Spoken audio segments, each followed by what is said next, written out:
Alrighty, well, I had a fairly successful night last night. In effect, I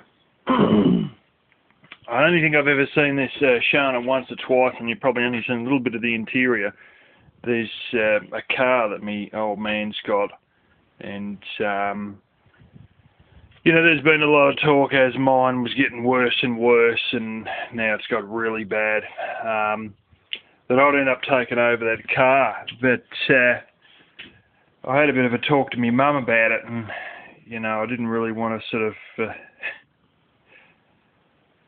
see it be one of those things that he wants it while I want it, and then as soon as I go and get another car, then he doesn't want that one. But so I'd suggested that if he doesn't mind, that I take it over, and the long and short of it is, when I was suggesting that, like about a year ago or something, he went and bought another vehicle, and he's still got that one over there. But one of these things,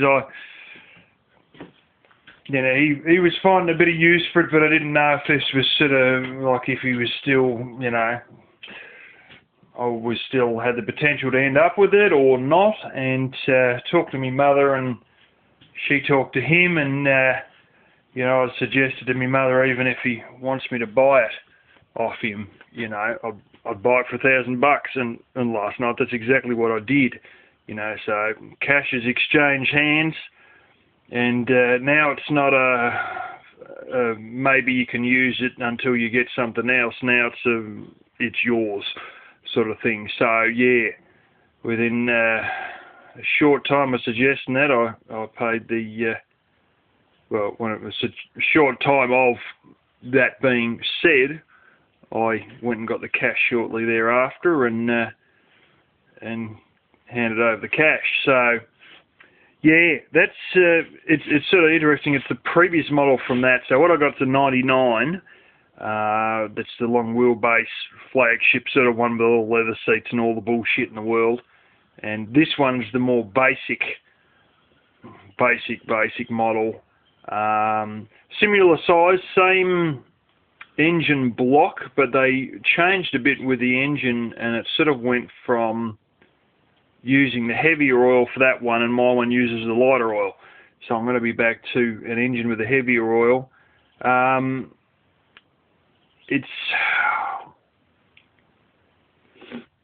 He reckons it's done 260 something. Last time I looked, I'm not very often in this vehicle, I thought it was about 326,000. He thought it was 367 or something like that. This one here, the other morning, driving to work, yesterday morning, it ticked over to 403,000 Ks. And, about 2 or 3 years ago, spent $800 to get all the air conditioning redone, and it's all shit again. And it's going through basically a quarter gallon of oil every week, and it's just frickin' turning into shit. I've had the exhaust system redone on this one recently, and now the diff whine has turned into rear wheel bearing issues. And I also believe the suspension stopped squeaking, the shocks stopped squeaking, and now I just think they failed altogether, because I really feel like I'm just riding on springs, and I'm starting to get this thing in the back end where it sort of rocks from side to side a little bit as you're driving, and you don't want to be driving fast in heavy traffic with that sort of bullshit. And a basic rundown of cost is going to be over $1,000 just to fix these few problems, is it? But don't worry, there'll be more problems on the way, and this is the thing. This is just what you get when you get to 403,000 Ks. She's pretty much game over. It's 19 years old, and so anyway, with this other one, even though it's got that's on propane as well, the other one, and this is the thing, if I was to get another car, there'd be $4.5–5 grand gone just getting it on propane. Sure, I can get $3 grand or $2 grand or something back, as a rebate from the government, because it was 9 years ago since that one went in propane. Every 7 years you have the right to get this little blooming rebate if you convert a vehicle, but there's, you know, a lot of paperwork, and there's no way to scam the system because of the way they've set it up very directly. You know, the car's got to be registered in your name. You're got to be the customer who's asked for the conversion. Boom, boom, boom. All these things. So that's a lot of hassle that I've avoided right there. With that machine being on propane, the tank isn't quite as big, but who cares? The fuel consumption was fairly equal, and I got a feeling that this is actually starting to really go through the fuel too. And just the engine wearing out. I think the compression's bad on it. It's had trouble starting and shit some days, and you crank. The plugs are 6 months old. There's been a new coil pack put in a month ago, and it's starting like a freaking old banger, barely, you know, and missing and all this bullshit. I think, how can it be missing? The plugs are 6 months old. A new coil's put in a month ago, and it's missing and puttering like shit when you first started. Oh, fuck. It's finished, you know. Just like that mouse over there will be finished in a minute. I just saw her walking up there holding it by its tail. The cat and the mice. All the mice are coming out, and she just keeps plucking them up. Isn't that right, Putty? But anyway, that machine, he's spent a bit of effort on it. Had trouble running it on petrol, gasoline, and we thought it was stale fuel, but he put a change of plugs in, and bada bing, that made a big difference. So he's got a change of plugs. He got a new exhaust system done only a couple of weeks ago. Took the dashboard out, and the heater/air conditioner wasn't really happening because the fan motor failed. He took it all apart, and this cat's really going for it. He took it all apart, and amazingly got the dash out and got a new fan motor in. This is not like American Chevs where you just got to stick your head underneath the frickin' where your feet are. This is one of those ones where you got to take the whole dashboard out to get the fan motor. And lo and behold, he changed that over with another old vehicle's fan, which happened to be identical. And so now we've got a heater, and not only heating, air conditioning in the flaming thing as well. And it does have a good air conditioner in it. The fan used to sort of work intermittently, and I remember using it about a year ago. Get him, pussy! Pussy! There. And when I was using it about a year ago, the air conditioning did work quite well in it. So in the process of that, some wires got pulled out with the propane conversion, and he needed to get an auto mechanic around, and because he could get it to run, shut itself completely off on petrol, but if he put on a little alligator clamp, he could get it to run on propane. Yeah, long and short of it is, just put a plug in the switch wrong. I had a lead in there. It was just a bare bit of frickin' 8-inch wire going to nothing, and he plugged that one back in. So yeah, and he also changed the starter motor on it a couple of months ago with the other old vehicle that he got the fan motor out of. Yeah, so that's sort of that's what I'm probably going to be driving in next couple of weeks or whatever. I'm going to be driving that all the damn time, within about 8 weeks or so. We got to do a bit of stuff with sheep and getting rid of sheep. So, and yeah, I don't know if he's got any other plans to use it much, but it's only a matter of a couple of weeks, and I'm going to be driving that on a regular basis. And fortunately, they've got one older vehicle, which is the model before that fits a lot of the parts in this one, and the current vehicle I've got will swap a lot of parts back into the one before it. So yeah, that's good. That's a big worry off me mind. Don't have to go running around looking for another vehicle and all the frickin' paperwork and bullshit and You got to go through to, it's just all these requirements to fix that all up to a standard. The standards here that you got to have it fixed up to a fairly high before you can get plates on it. Once the plates are on it, you're fine. But until then, there's 20% stamp duty that's the same as, 20% the value of the vehicle, and all this sort of shit you got to pay, and then there's more costs on top of that, and paperwork and appointments and blah blah, and all these little bits that have got to be checked and tested, and that it's all doable. But I've been through all that before, and it does take, it's going to be a month at least, and that's not including the propane conversion, just to deal with all that bullshit. Unless you buy it out of a car yard, in which case the price goes right up because they've done all that for you, and tack their profit on the top, and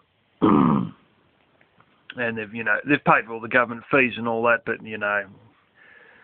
they certainly make sure that they get their flaming money's worth out of having done that run around for you. Long and short of it all is, that's that big problem sorted. And I didn't just get that. I got something else given to me, which is right here. Now, those of you who don't know, and that may be a few of you, I've actually got 3 sewing machines, and this will be number 4. Each sewing machine I've got has a little bit of an issue. Now,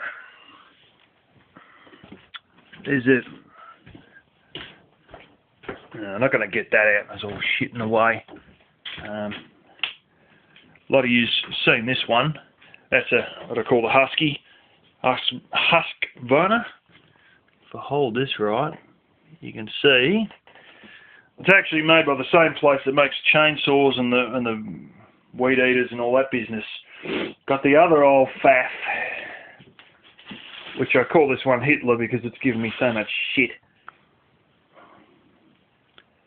And that's a FAF 230, which is referred to as the tank of sewing machines, but and you can tell it's as strong as hell, but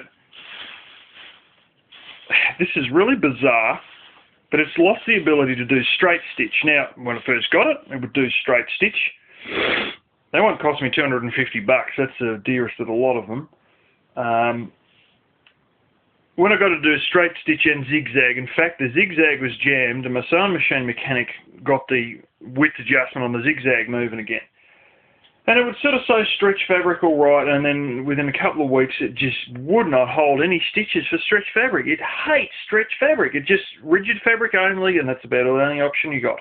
And now, we lost the straight stitch, so we're stuck in zigzag. What I usually do is I turn the zigzag right back to the narrowest setting. But you can still look and you can slightly tell it's a slight zigzag. It's not too bad like that, but I don't like a machine that won't do stretch. So that's the dearest of them all, and that's given me a lot of shit, actually. I've got something like 9 different feet for it, but yeah, you can look up PFAFF space 230, and you'll see it's as heavy as a battleship, and it's built like a battleship, and it's frickin' heavy, and a lot of people, it's got a box that's it's been built into a wooden box. A lot of people sit them straight on the table, and they've actually got an open bottom on them, so there's moving parts and everything flying around. Very intriguing in the fact that there is absolutely no bearings in the whole machine. It's all bushes. Everything. For the motor, the main drive, everything is all bushes. None at all.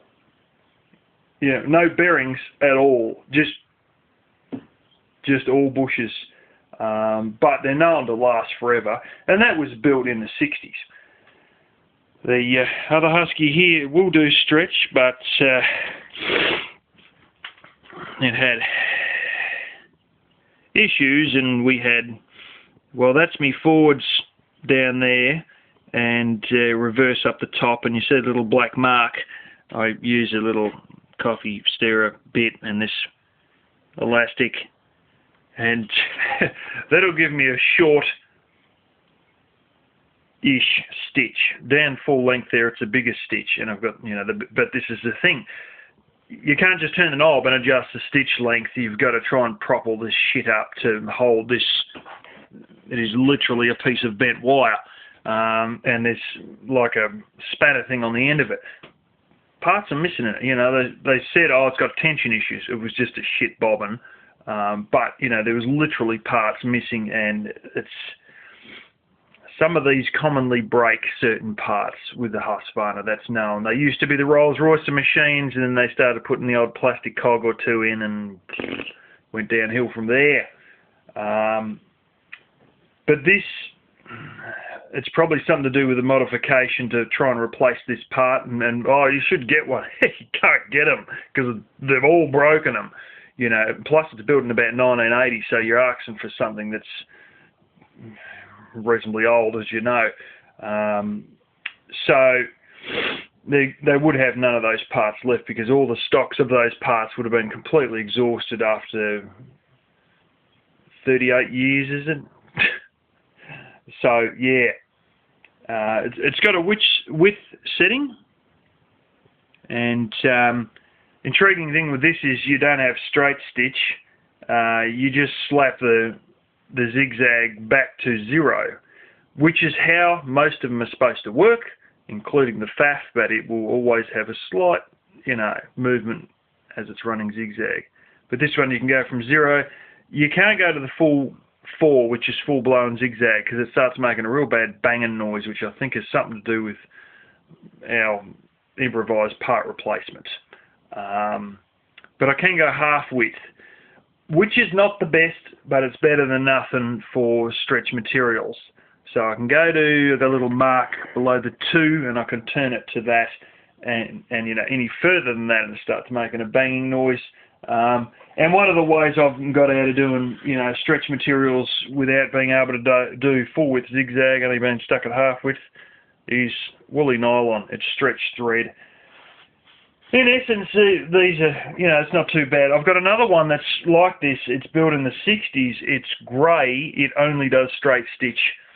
And it was supposed to do all these magical stitches, not electronically, of course. In the 60s, they didn't have that. But using some sort of a bizarre cam system on those little round plastic things. Well, a cam is also plastic. It breaks, and it breaks a circlip and shoots a cog out the back, which is exactly what that one's done. Heaven forbid you can find any that actually perform and haven't broken one of these things. Another one where they've designed something with one part as the weak point, and bang, previous owners destroyed that. And so now we're stuck in just straight stitch. But I will say, and it sort of rattles a bit more, that machine, because it's probably done a lot more miles. But I will say it's not a bad machine at all. It can do very fine stitching. Whereas this one, I've got to piss around with that. The grey one, I've actually got a proper knob with numbers on it. I'm not joking. If I do cotton drill, I can get it to put a stitch in between every third thread of the cotton drill. I'm not joking. It does super duper fine fine stitches with this. What's his name one? With this grey one. But I'm not going to get that out because it's sitting amongst a whole heap of stuff. Now, all three machines that you have seen right there, well, two, they're all 80 watts, which is not really much of a problem. But this one here, it's 134 watts, so it takes a bit more power, but it has every function still available to it.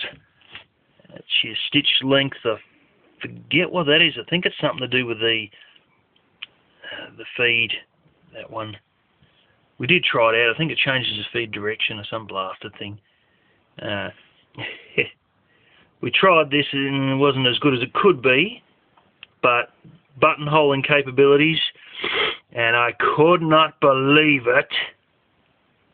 Triple stitch zigzag. What that is, instead of going boom, boom, boom, boom, boom with each stitch, it'll do 1, 2, 3, 1, 2, 3. 1, 2, 3, 1, 2, 3, 1, 2, 3, 1, 2, 3.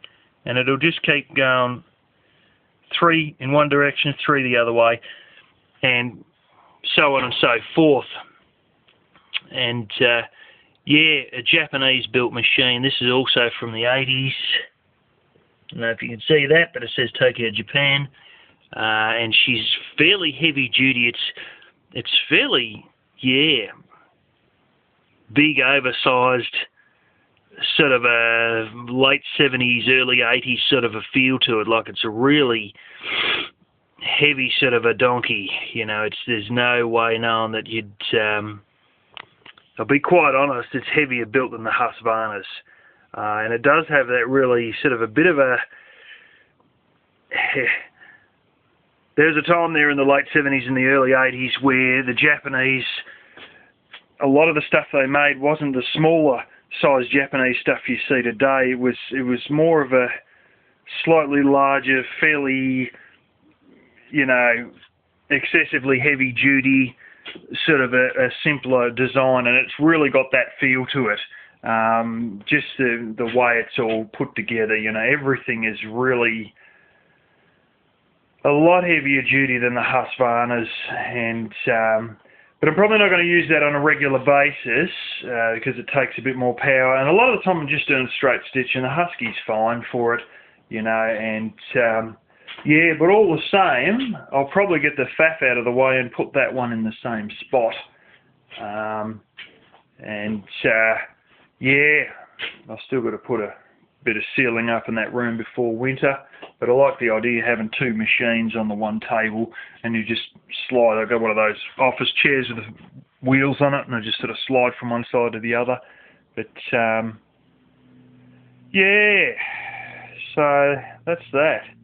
It does take a bit more power, but I'm glad I got it, because that is one machine that every single stinking thing works exactly as it was supposed to from day one and still works today.